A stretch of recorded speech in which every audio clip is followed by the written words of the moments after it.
자, 오늘은 우리가 지난 시간에 이어서 세계 인구 이동 교재 44페이지 펴보세요. 44페이지. 아셨습니까? 그렇죠?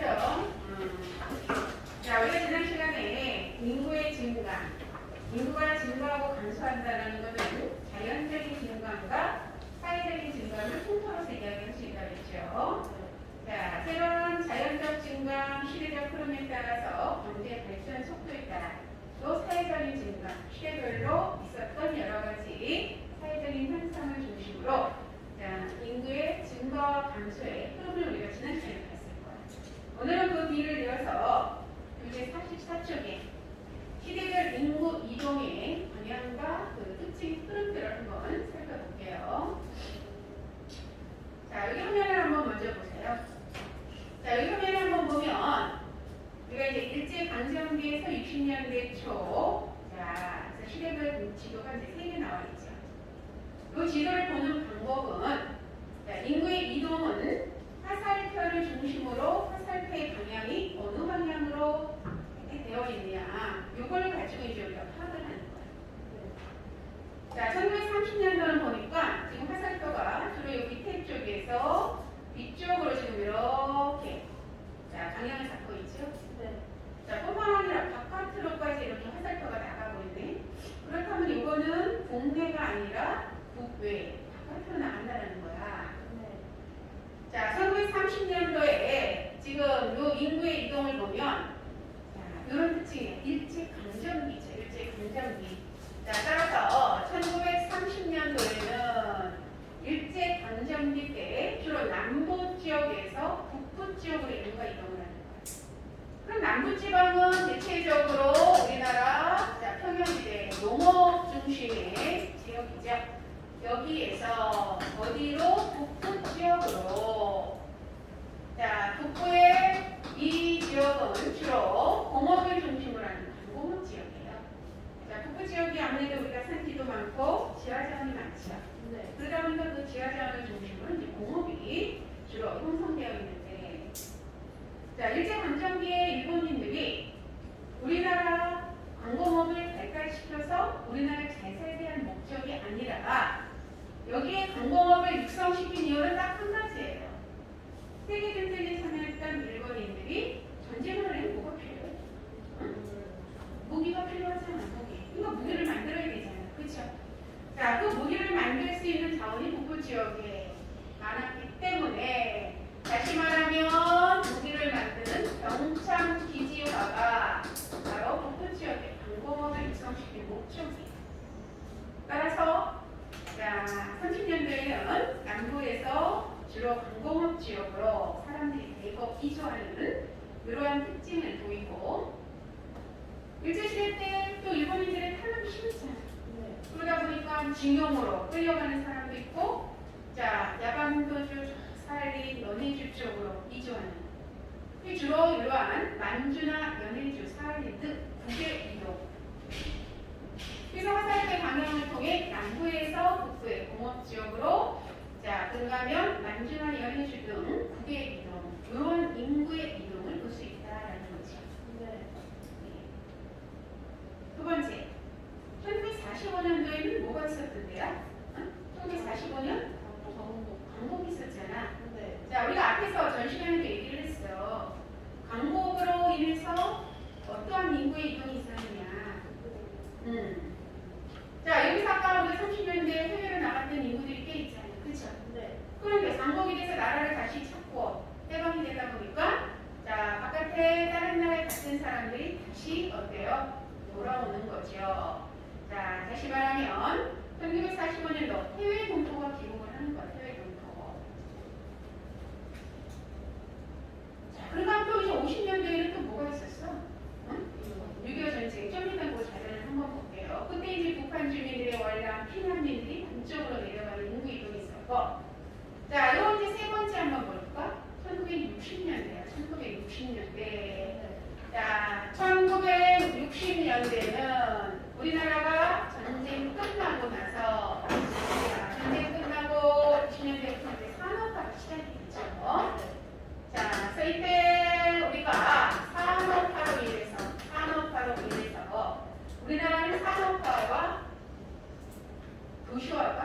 동시에 이루어졌거든. 자, 그러다 보니까 사람들이 돈을 벌기 위해서 또 아이들을 공부를 시키기 위해서 어디서 인구의 이동이 많았느냐. 산업화 이런 도시화가 본격이 되면서 자, 원래 도시에 살던 사람들이 인구가 증가한 것이 아니라 농촌에서 어디로 도시로 이주하는 자, 우리가 이런 현상을 무슨 현상이라고 해? 이촌, 상도, 그렇죠. 현상. 그래서 20년대는 지금 화살표를 보니까 자, 보세요. 저 전라도 쪽에서 여기 서울을 중심으로 하는 수도권 쪽이죠. 위치가, 지도 위치가. 자, 강원도 쪽에서 자, 뿐만 아니라 뭐 전라도 경상도에서도 자, 이쪽에 보면 뭐 포항, 울산, 공업도시들이죠. 그렇죠? 자, 여기 보면 부산 같은 자, 그래서 60년대는 산업화로 인해서 이촌 항도 현상으로 서울을 비롯한 수도권, 뭐 지방에도 뭐 대구라든가 울산, 포항, 부산 같은 이러한 큰 도시로 사람들의 인구 이동이라는 거예요. 그러다 보니까 이런 이촌항도 현상으로 도시로 사람들이 모여드니까 말 그대로 도시가 자, 자기가 갖고 있는 기능이 한계가 있잖아.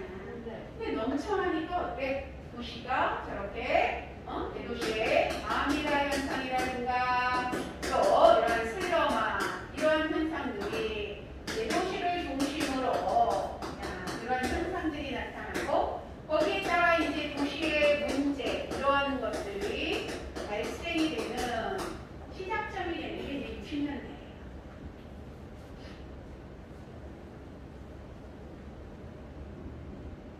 자, 그럼 일단 이제 먼저 교재를 한번 보고 다시 확인을 해볼게요. 교재.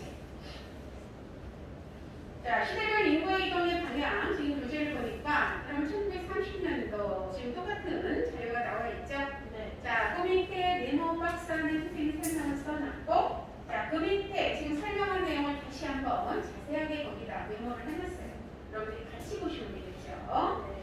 자, 따라서 일제시대 30년대는 광공업 지역으로 주로 이주가 일어났고 해외 이주가 되는 자, 그래서 크게 말하면 북부 지역의 경참 기조화로 인해서 즉 남부지방의 농업의 인구가 북부의 공업 지역으로 이주했죠.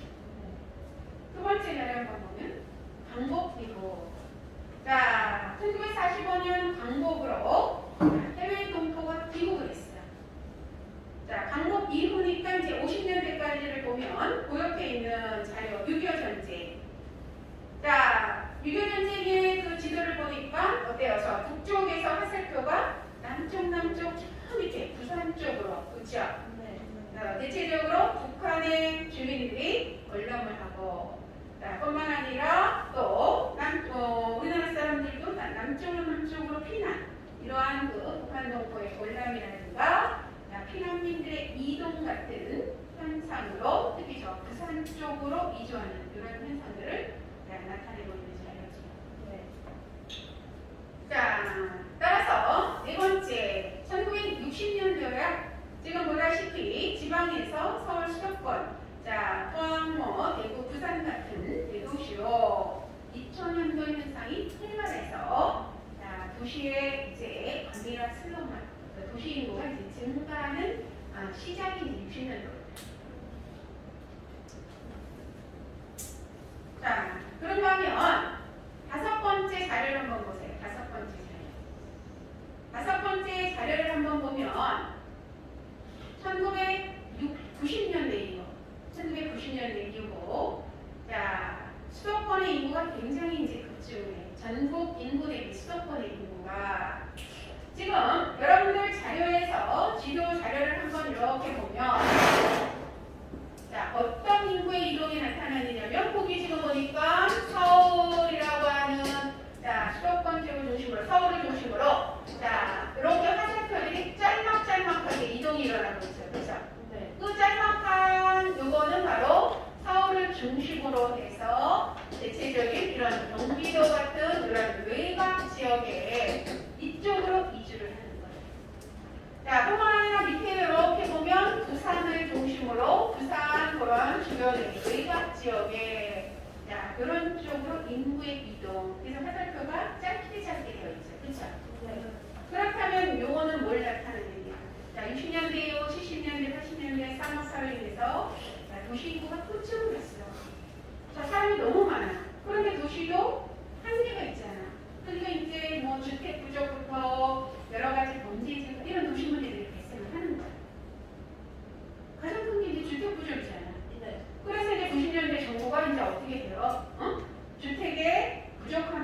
위해서 외곽 지역의 대단지, 아파트, 신도시, 일기, 2기, 3기, 4기 이런 신도시들이 건설이 되잖아. 네. 그러다 보니까 서울의 집값이 비싸. 사람들이 어디로 이주를 해? 바로 경기도 외곽 지역으로. 다시 말하면 그런 현상을 우리는 뭐라고 얘기했어요? 이렇게 교역화 현상. 그죠? 자, 그러면 역도시화 따라서 1990년대는 보다시피 이렇게 교외화 현상. 우리 전에도 잠시만 얘기했어. 자, 서울 주변 지역이 과거에는 농촌이었지만 이렇게 아파트가 들어서고 도로가 생기고 이러면서 이제 도시화 현상이 나타나. 그러나 100%다 도시가 아니라 즉 농촌과 도시의 성격이 섞여 있는. 물론 시간이 지나면 지날수록 도시적인 성능이 더 커지기는 하죠. 바로 이런 것들을 우리가 교역화 현상, 또 바로 주변 지역이 농촌이었던 지역이 역으로 도시화된다는 거야.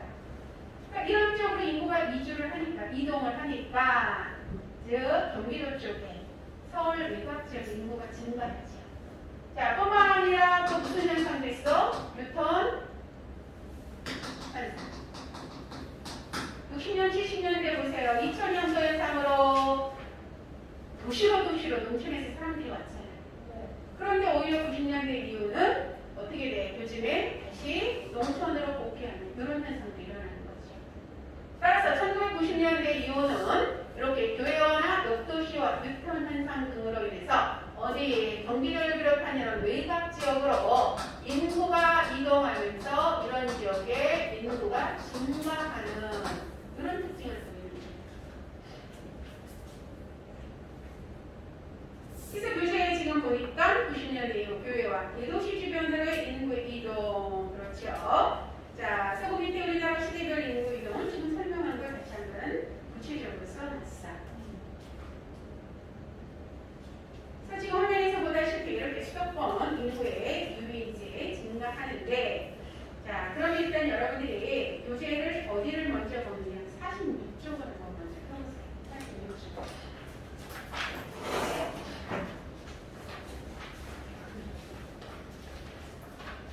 자, 46쪽에 5번에 요 자료가 있을 거야. 수도권의 인구 이동 해가지고 거기 찾았습니까? 이런 교재. 자, 46쪽에 47쪽에 있군요. 미안. 47쪽에 여러분 교재. 자, 5번에 수도권의 인구 이동 요 자료 있어요, 없어요? 찾았어요? 찾았어? 응, 찾았죠? 자, 이 자료를 한번 봐봐. 자, 우리가 이거는 인구의 순이동이라고 하는 건 전입에서 전출을 뺀 거야. 자, 여기 화면에서 보면 위쪽으로 올라오는 건 이제 플러스네. 그렇죠? 자, 플러스는 인구의 이동에 있어서 자, 전입이 전출보다 많다는 게 있잖아. 쉽게 말하면. 그래서 인구가 증가하는 지역들이죠. 반면에 밑에 보면 마이너스야. 여기는 바로 뭐야? 인구의 유입보다는 인구의 전출이 많아서 총 인구가 감소된 걸 나타내죠. 자, 이 자료에서는 가장 인구의 유입이 많았던 지역 어디로 지금 나오고 있어요? 경기, 인천이. 그렇죠? 자, 반면에 인구의 유출이 굉장히 큰 지역들이 어디야? 가장 많은 지역? 서울, 부산, 대구. 자, 우리나라 최고의 첫 번째, 두 번째. 자, 대구는 지금 이제 네 번째 도시가 됐지만 가장 큰 그 도시들이잖아요. 그렇죠? 자, 그럼 왜 이렇게 90년대 이후에 이러한 인구의 이동이 일어난 이유는 아까 뭐라고 얘기했어? 뭐가 이런 인구의 이동? 서울 인구가 왜 줄어들었을까? 서울 인구가 줄어든 건 무슨 어떤 현상들 때문에 그런 거야? 교외화나 역도시화 현상으로 서울에 거주하는 인구들이 외곽 지역으로 이주하는 거잖아요. 그래서 저렇게 인구가 줄어들었어. 그러다 보니까 상대적으로 서울의 전출 인구들이 대부분이 어느 지역으로 가까운 경기, 인천 이런 쪽으로. 자, 뭐 인천은 또 공업지역이 서울에 있던 공업지역이 이전하면서 또 인구의 증가. 자, 그래서 경기, 인천이 그런 인구의 증가로 이동으로 인구의 증가가 컸던 지역이다. 이렇게 볼 수 있는 거예요. 자, 그래서 결과적으로는 우리나라 전체 국토의 인구 중에 자, 우리나라 인구가 52%가 어디에 거의 거주하느냐. 서울을 비롯한 경기, 인천. 그래서 서울, 경기, 인천을 합해서 우리는 수도권 이렇게 얘기하는 거야. 수도권. 자, 그래서 이렇게 수도권에 인구가 집중하다 보니까 계속 이게 지금도 가속화예요, 사실은. 그래서 우리가 지방으로 인구를 분산하기 위해서 자, 정부의 거대한 이런 주식들을 뭐 밑으로 내려버려야 된다, 제2수도권 만들어야 된다, 이런 걸 많이 하잖아요. 네. 자, 이렇게 수도권에 인구가 집중하면서 어떤 현상이 나타나느냐면 연간 도시화 현상이라는 게 있어요. 연간 도시화 현상. 자, 인구의 이동으로 인해서 자, 도시의 특징 중에 연간 도시라고 하는 이런 특징이 나타나는 거예요. 연간 도시화 현상이라는 건 어떤 거냐면 바로 행정구역은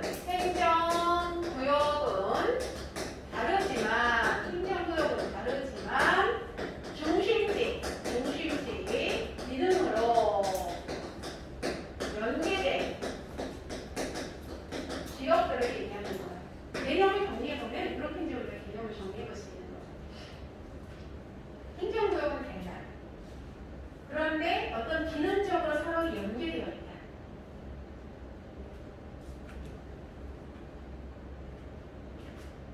자, 서울, 특별시잖아, 그쵸? 경기도, 인천, 광역시, 가까웠대. 행정구역 다르죠? 그런데, 자, 연간도시화는 대체적으로 우리가 점차 교통이 발달하다 보니까 사람들이 이동할 수 있는 거리가 확대되잖아요. 그쵸? 그래서 통합권이 더 점차 확대돼. 그러니까 사람들이 이동거리가 더 확대돼. 자, 서울 사는 사람들이 경기도 직장으로 출퇴근하고 또 서울 사는 사람들이 인천으로도 출퇴근하죠. 경기도에 사는 사람들이 서울로 출퇴근해. 자, 경기도에 사는 사람들이 인천으로 출퇴근하죠. 자, 인천에 사는 사람들이 경기도로, 인천에 사는 사람들이 서울로 이렇게 출퇴근해야 안 해요. 자, 각 행정구역은 달리 살면서 세금은 각각 자기가 사는 행정구역에 내야 돼. 하지만 예를 들어서 선생님도 집이 고양시잖아. 직장은 어디야? 파주잖아. 그럼 내가 여기 와서 하루 종일 있는 시간이 많지. 자, 갑자기 뭐 어디가 뭐 속이 안 좋아? 자, 그래서 잠깐 뭐 약국을 가든가 병원을 갈 때 집으로 가서 고양시로 가지 않잖아. 그렇죠? 중간에 그러면 잠깐 뭐 외출 끊고 문산에 있는 약국이나 병원을 이용한다. 자, 가끔도 선생님이랑 점심 뭐 외식을 나가면 문산 여기에서 먹잖아. 그렇죠? 우리가 중심지 기능이란 뭐냐면 여러분들이 필요로 하는 우리 사람들이 필요로 하는 욕구를 충족시킬 수 있는 기능이야. 배고프면 밥 먹어야 되니까 식단. 자, 여러분 지금 학교에 나와서 교육하잖아. 서비스. 이런 게 모두 다 중심지 기능이라고 하는 거야. 그러니까 행정구역은 달리 살아도 자, 또 일하는 장소에 와서 그러한 중심지 기능을 쓰고 여기서 돈을 지불하고 그쵸? 소비활동을 하고 그러다 보니까 서로 어떻게 기능적으로 연결되어 있는 그런 특징을 갖는다는 거야. 이렇게 바로 우리가 90년대 이후에 수도권 지역의 인구 집중이 더 가속화되면서 자, 서울, 경기, 인천이 따라따라 그렇게 기능적으로 연계되는 도시의 특징들이 커지고 있다. 이런 얘기예요. 인구의 이동으로 연간 도시화 현상이 나타나죠. 그렇다면 교재 뒷장에 한번 가보세요. 여러분 교재 뒷장.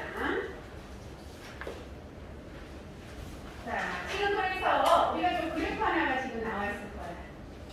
오른쪽에 지금 이렇게 보니까 세모로 표시한 것이 전국 인구에서 수도권이 차지하는 비율 그렇게 되어 있어요. 두 번째, 전국 인구에서 A가 차지하는 비율, 자, 까맣게 칠해져 있는 거죠. 그렇죠? 세 번째, 전국 인구에서 B가 차지하는 비율 그렇게 되어 있죠. 그러면 왼쪽에 그래프를 보니까 삼각형 60년대부터 계속 증가하네. 그렇죠? 수도권 인구가 계속 증가한다는 거네. 그런데 그 밑에 까맣게 칠해져 있는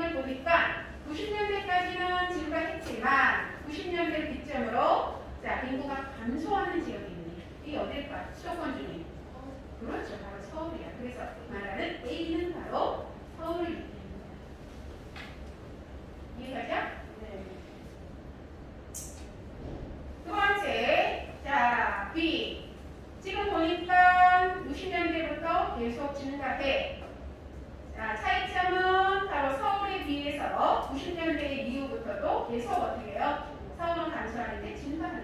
그럼 여기에 인구는 어디를 말하는 거냐? 그렇죠. 경기도를 얘기하는 거죠.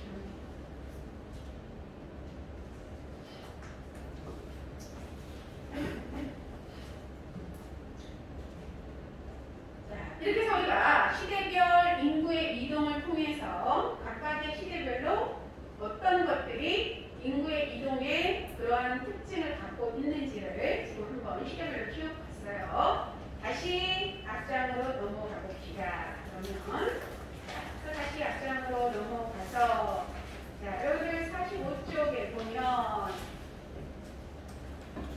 자, 지금 시대별로 우리가 인구 이동을 쭉 했는데 거기 가나다라마 지도를 쭉 나열해놨어요. 그쵸? 네. 자, 그럼 각각 여러분들이 가는 시대별로 지도의 화살표 방향을 보니까 몇 년 될 것 같아?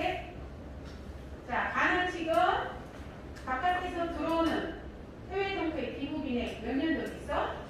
그렇죠. 45년. 광복 직후가 되겠죠.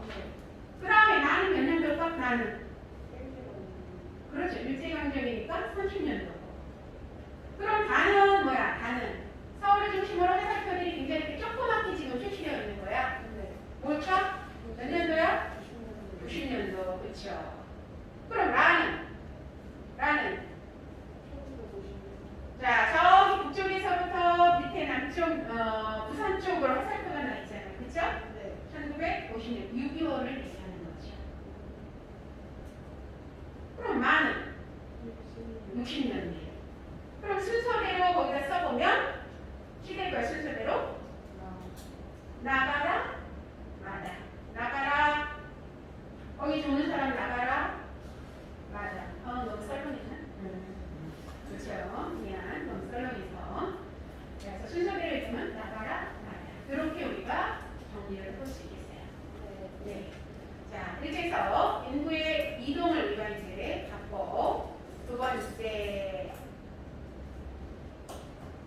자, 인구의 피라미드형을 가지고, 자, 서로 한번 비교를 해보도록 한번. 피라미드.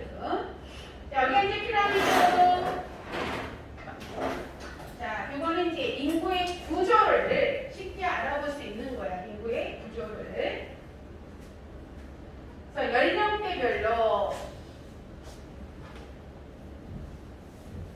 자, 저희가 인구를 보면 유소년층이 있고, 또 청장년층이 있고, 노년층. 이렇게 이제 구분을 해볼 수 있겠죠. 그래서 연령별을 가지고, 또 남녀의 성별을 가지고, 한눈으로 인구의 특징을 알아볼 수 있는, 자, 이러한 인구의 구조를 나타내는 걸 이제 피라미드형 그렇게 얘기를 하는데, 우리가 인구의 피라미드형은 크게 이제 두 가지로 크게 나눠서 봐. 자, 자연적인 증감. 자연적인 증감은 역시 뭐야? 출생에서 사망. 자, 또 하나 사회적 증감. 사회적 증감. 자, 이거는 바로 뭡니까? 뭐예요? 전입에서 선출이잖아. 네, 그렇죠.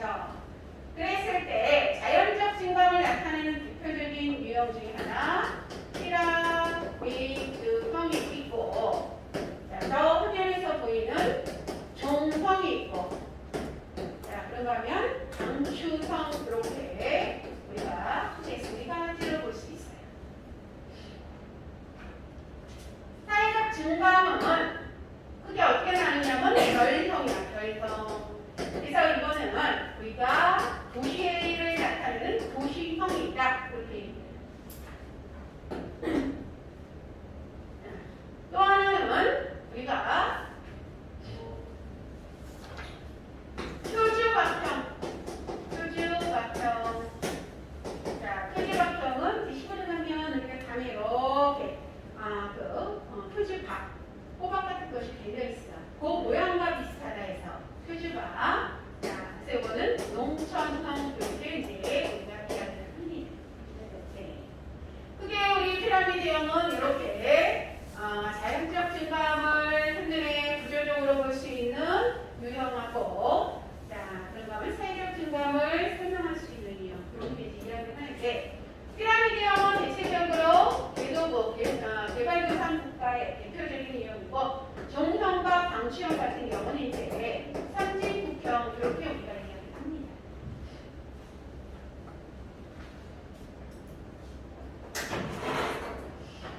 자, 그러면 우리가 이제 요 피라미드형을 보기 이전에 자, 인구의 부양비라고 하는 걸 먼저 이제 개념을 이해를 해야지.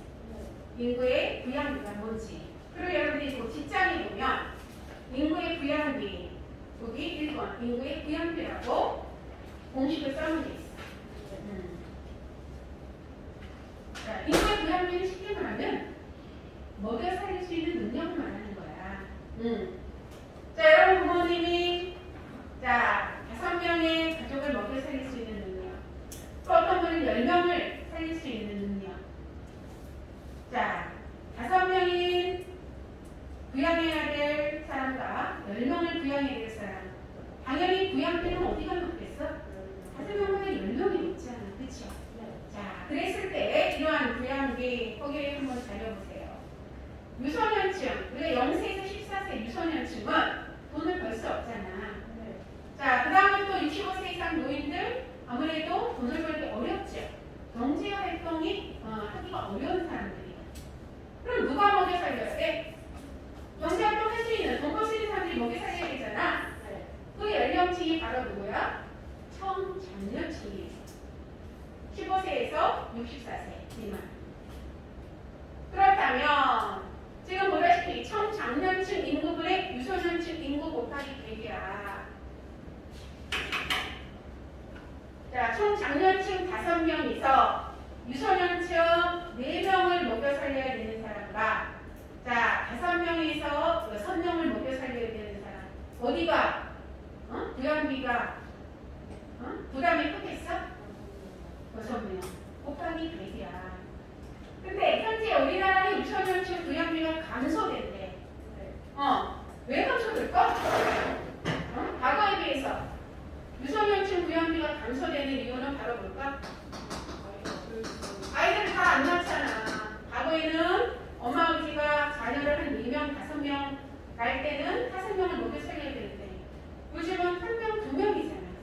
절반도 더 밑으로 줄어들었잖아요. 그쵸? 바로 저출산 이런 것들이 유소년층에 대한 부양비를 감소시키는 거지. 반면에 노년의 부양비는 청장년층분의 노년 곱하기 100이야. 현재 우리나라는 노인에 대한 부양비가 증가하는데 왜 증가할까? 무슨 현상 때문에? 그렇죠. 고령화 현상이잖아. 고령화 현상. 자, 따라서 총 부양비는 유소년, 노년 전체 곱하기 100이야. 자, 현재 우리나라는 총 인구의 부양비가 감소된대. 얘들아, 선진국으로 갈수록 뭐가 굉장히 빨라요? 저출산, 아이들 별로 안 낳아. 그 다음에 고령화도 굉장히 빠르죠. 자, 그래서 선진국으로 갈수록 유소년층에 대한 부양 부담은 어떻게 돼? 점차 빠져지는 거잖아. 자, 요즘 선진국들은 아이들 많이 안 낳잖아. 그렇죠? 개발도상국 같은 경우는 아직도 자, 다산 형태가 많지요. 그래서 10명을 먹여 살리는 거와 한두 명을 먹여 살리는 유소년층. 자, 선진국은 유소년층에 대한 부담은 점차 낮아지는데 반면에 노년층의 부양 부담은 어떻게 될까? 높아져. 다시 말하면 유소년층의 부양 부담이 선진국 낮아지는 건 저출산이 원인이고 자, 노년층에 대한 부양 부담이 커지는 것은 바로 고령화 현상. 이렇게 설명할 수 있잖아요. 그렇죠? 그래서 노년층이 증가한다 하더라도 워낙 유소년층의 비중 감소가 워낙 많기 때문에 총 인구에 대한 부양비는 선진국으로 갈수록 낮아지는 거예요. 그래서 우리나라도 총 인구에 대한 부양비가 낮아지는 거예요. 여기서 반면에 개발도상국, 개도국으로 갈수록은 유소년층에 대한 자, 부양 부담이 어떻게 돼? 여기는 출생률이 높으니까 높다라는 거죠. 반면에 노년층에 대한 부양 부담은 낮아지죠. 자, 네. 여기는 출산율이 아직도 출산율이 상당히 높아. 자, 반면에 여기는 뭐야? 응? 사망률. 자, 사망률이 높기 때문에 바로 이런 특징을 보이는 거죠. 그래서 개발도상국으로 갈수록은 총 인구에 대한 인구의 부양비는 오히려 크고 늘어나고 선진국들은 감소하는 거예요. 자, 이런 걸 우리는 인구의 부양비라고 얘기를 하는 거야. 그렇다면 이제 앞으로 넘어가 보세요. 다시. 자, 따라서 우리가 피라미드형은 지금 보다시피 모양이 피라미드. 자, 그래서 유소년층, 청장년층, 노년층 이렇게 세 개의 연령별로 나눠봤을 때 뭐가 굉장히 넓으니까 유소년층이 차지하는 출생률이 높다는 거잖아. 그래서 다산이야, 다산. 그런데 상대적으로 노년층으로 갈수록은 어때요? 비율이 굉장히 낮죠. 자, 그러니까 올해 평균 수명이 다산다사야. 자, 희선님 교재 한번 보세요. 자, 거기 메모안에 선생님이 간단하게 볼자를 집어넣고 그 밑에 자세하게 풀어서 지금 거기다 해놨죠. 자, 사람들이 그 두 가지를 같이 보면서 이해를 하시면 돼요. 자, 첫 번째 피라미드형은 다산다사형. 바로 어디? 개발도상국가의 대표적인 유형이야. 자, 이 피라미드형에서는 우리가 유소년층, 노년층을 봤을 때 뭐에 대한 부담이 크다라고 볼 수 있겠어? 유소년층에 대한 부담비가 높다는 얘기예요.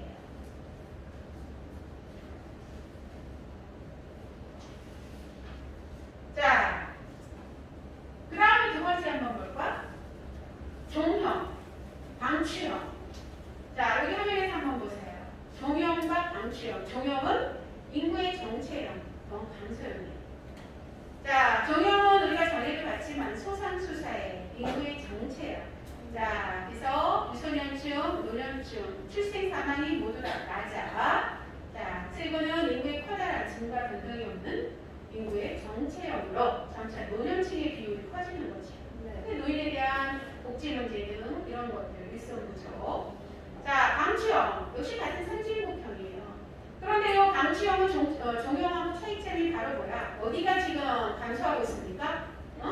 자, 밑에가 출산율이 점차 줄어드는 거야. 사망률보다 출생률이 더 많아. 그럼 이건 어떻게 되는 거야? 인구가 감소하는 거죠. 자, 우리나라도 소상소사의 종형이지만 올해 처음으로 우리나라 전체 인구가 감소했다는 거 얼마 전에 발표를 했죠. 자, 요즘에 우리가 저출산 굉장히 빠른 속도로 애를 하나둘밖에 안 낳는데 요즘 아예 아예 애 낳는 것 자체를 결혼을 해도 선택 안 하는 젊은 사람들이 많아지고 결혼을 아예 안 하는 친구들도 많아지고 그러다 보면 저출산 이게 시간이 흐르면서 출산율이 줄어들고 그럼 이 사람들이 줄어들면 나중에 생산 연령층도 줄어들겠죠. 그렇죠? 그렇게 되다 보면 생산 연령층이 점차 줄어드는데 고령화 노년층이 많아져. 그러면 그만큼 인구에 대한 부양비는 어떻게 되겠어? 부담이 더 많아지겠죠. 예를 들어서 총장년층이 5명이 3명을 먹여 살려. 그럼 5명에서 나누면 되잖아. 그런데 인구가 전체 줄어들어서 총장년층이 줄어들었어. 자, 5명 있는 사람이 4명이 됐어. 4명이 3명을 먹여 살려. 그만큼 어떻게 돼? 부담이 더 커지는 거야. 자, 따라서 거기 보면 종형도 방추형도 모두 다 노년에 대한 부양비가 높은데 노년에 대한 부양비가 종형보다 어디가 더 큰 부담이냐? 방추형이 더 큰 부담이죠. 자, 그래서 이렇게 출산율 감소로 인해서 우리가 생산 연령층이 감소하게 되면 노인에 대한 부담이 한 사람당 부담하는 게 더 커지는 거예요.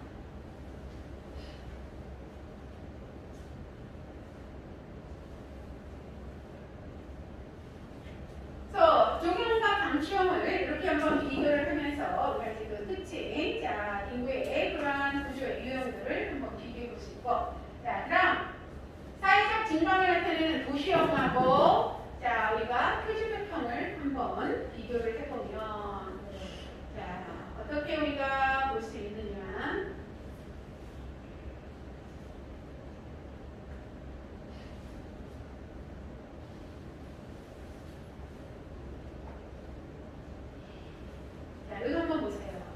별점, 별의 모양처럼 생겼잖아. 그쵸?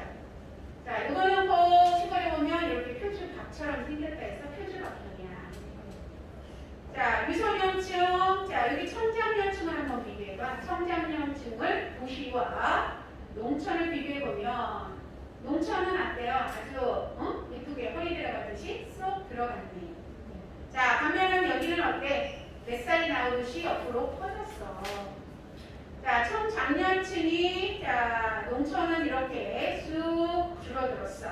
여기에 있는 청장년층들이 대부분이 어디로 이주를 한 거야? 도시로.